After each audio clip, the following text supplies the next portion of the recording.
Que a graça e a paz do nosso Deus esteja com você, meu irmão, minha irmã. Deus abençoe você. Que em nome de Jesus você seja agraciado com a palavra do Senhor nesta noite e que ela encontre um lugar seguro no seu coração e que sirva também para a edificação da sua vida e para a edificação da vida da sua família. Quero refletir com vocês acerca de uma passagem bíblica que se encontra na segunda carta de Paulo aos Tessalonicenses. O texto se encontra no capítulo 3, do versículo 6 ao versículo 15. E a palavra de Deus nos diz o seguinte: Paulo estava orientando, estava recomendando aos crentes em Tessalônica que advertisse alguns jovens que estavam vivendo de maneira ociosa. Não queriam trabalhar, não queriam manter ajudar na renda familiar e estavam aí com falatórios, com conversas improdutivas, trazendo até um certo transtorno para a igreja.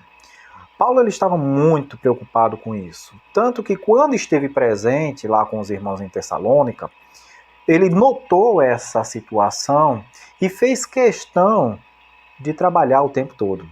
Perceba que aqui o que Paulo fez em Tessalônica. Paulo dividiu as atividades ministeriais com o seu ofício, que ele era fabricante de tendas. E ele disse: olha, nós trabalhamos duro, muito pesado, para garantir o nosso sustento. Tudo isso com uma finalidade: de dar exemplo para essas pessoas.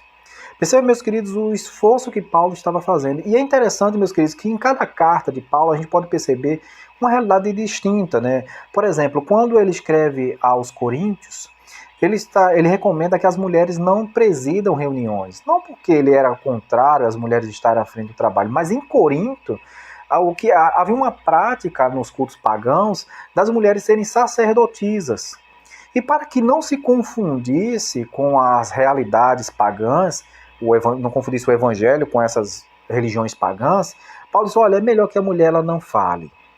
Aí eu sei que isso alguns vão interpretar de maneira muito equivocada, dizendo que a mulher deve ficar em silêncio porque ela é submissa. Isso não tem nada a ver com isso.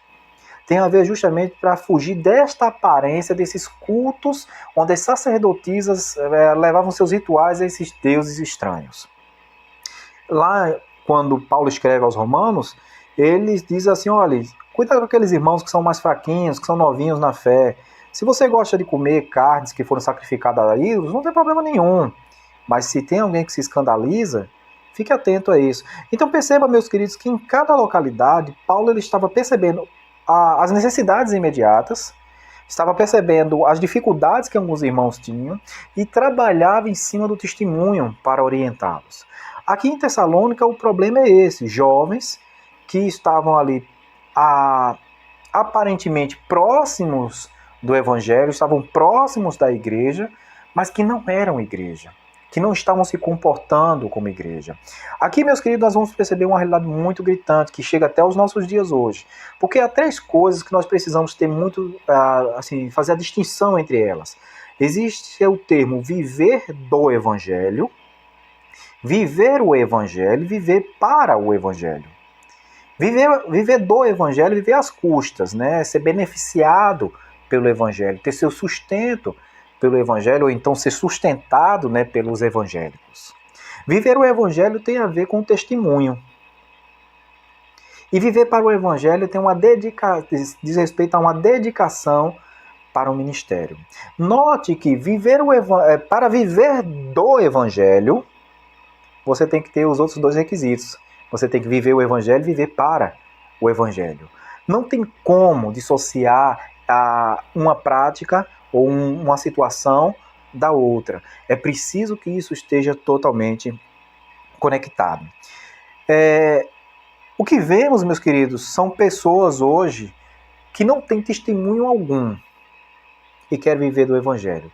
Pessoas que não têm compromisso nenhum com a obra do Senhor e quer viver do evangelho, quer viver às custas da igreja, quando não à frente de algum ministério ou responsável por algo, pelo menos desfrutando dos benefícios que o evangelho pode proporcionar, ou que os evangélicos podem proporcionar. Isso é uma coisa incompatível com a palavra do Senhor.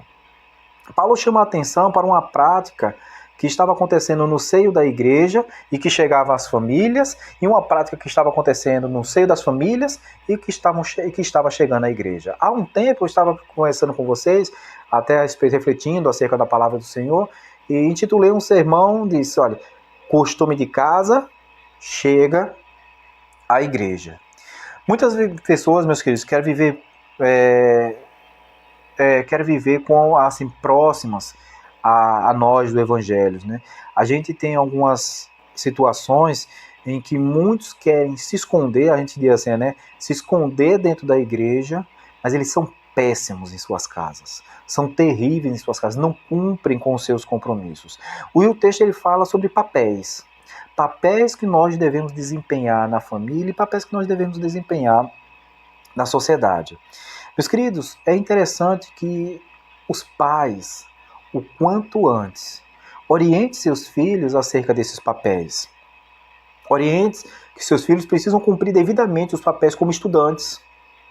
Os pais precisam orientar seus filhos que eles precisam cumprir o seu papel como trabalhadores, porque já chegam na idade de trabalhar. Está chegando uma prática, meus queridos, está ficando praticamente algo muito comum em nossos dias. Eu não estou dizendo que é certo, eu estou dizendo que é comum em nossos dias os filhos gerarem outros filhos e não assumirem a responsabilidade por isso.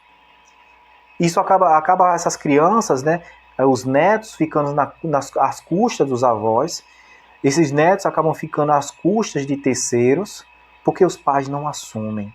Quer dizer, os pais de hoje precisam ensinar seus filhos, quando acontecem esses casos, a assumirem também a responsabilidade. Porque do contrário, meu irmão, essas pessoas podem até viver próximos do Evangelho, mas de modo algum eles viverão o Evangelho. Eu sei que, meu querido, minha querida, cada um tem o seu problema em casa. Cada um sabe onde o sapato aperta e as dificuldades que tem com os parentes dentro de casa. Mas o que a gente vê, meus queridos, como um exemplo que Paulo deu aqui. Paulo disse, olha, tem pessoas que não querem trabalhar. Isso é um problema sério, porque essas pessoas querem viver às custas do Evangelho, querem viver às custas do que os irmãos arrecadam. Bote esse pessoal para trabalhar. Se eles não querem trabalhar, que eles também não comam. E a gente olha, meus queridos, dentro das nossas casas, que essa realidade às vezes é presente. Pessoas que já chegaram na idade de trabalhar, hoje a gente tem aquele negócio, a gente fica até rindo com isso, né? É nem, pastor. Nem trabalha, nem estuda. Meu irmão, minha irmã, dê um basta nisso. Chame a responsabilidade. Mostre que a vida, que você também não estará ali para sustentá-lo pelo resto da vida. Porque se ele se acha altamente maduro para ter um relacionamento, uma vida sexual ativa, gerar filhos, que ele seja também maduro para mantê-los, para sustentá-los. Meus irmãos, isso está tudo muito próximo a nós. E não tem como nós termos uma igreja sadia se as nossas famílias elas estão adoentadas, se as nossas famílias elas não estão, as pessoas que estão próximas a nós não cumprem os seus papéis. Meus queridos, uma família doente é refletida em uma igreja adoecida. Vamos cuidar, meu irmão, minha irmã de casa. Vamos perceber que a orientação e a cobrança faz parte desse dia a dia, faz parte dessa vivência. Veja o que Paulo precisou dizer. Ele diz, olha, eu dei exemplo aí junto de vocês. Eu estou ordenando a vocês que chamem a atenção desses jovens. Eu estou dizendo a vocês que façam o papel que vocês devem fazer, porque senão vocês vão sofrer mais na frente, porque essas pessoas vão dizer, pastor, ele está até próximo da igreja, mas ele não vive a igreja. Ele entra na igreja, mas a igreja não entra nele. Meu irmão, minha irmã, abra o olho, porque isso é para o seu bem e para o bem da sua família. Que Deus abençoe a sua casa, meu querido. Se você está passando por dificuldade, saiba que a oração é o melhor caminho. E eu tenho certeza que Deus vai estar guardando o seu passo, que Deus vai estar guardando a sua vida e a vida da sua família. Deus te abençoe, meu querido, em nome de Jesus.